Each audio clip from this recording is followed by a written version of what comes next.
want to check in with K2's Dan McCarthy, who's outside the Justice Center. And Dan, we have been seeing this all night, and this is the Justice Center there. This is the federal courthouse.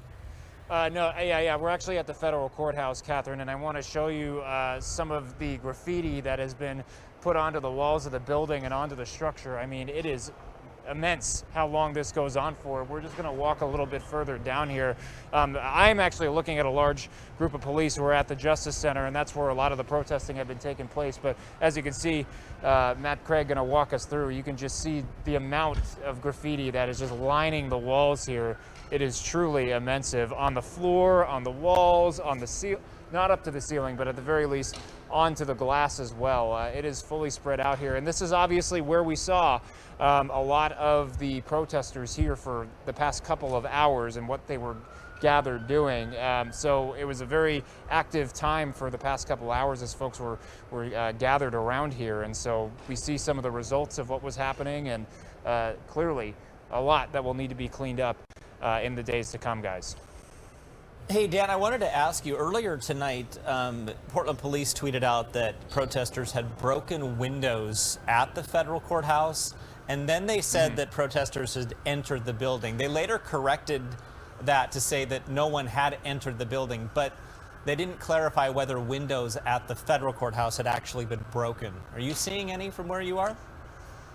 Not from what I'm seeing, but you know what? Why don't we just keep walking down and we can see for ourselves if anything has been broken.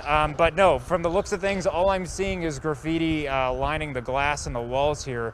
I have not noticed any broken glass, and as I continue to walk down this line here, no, honestly, it doesn't appear to be the case from what we've seen. Just obviously spray canisters, a few discarded face masks, and graffiti just all over the walls. So it doesn't appear from what I've seen thus far that anything was broken, guys.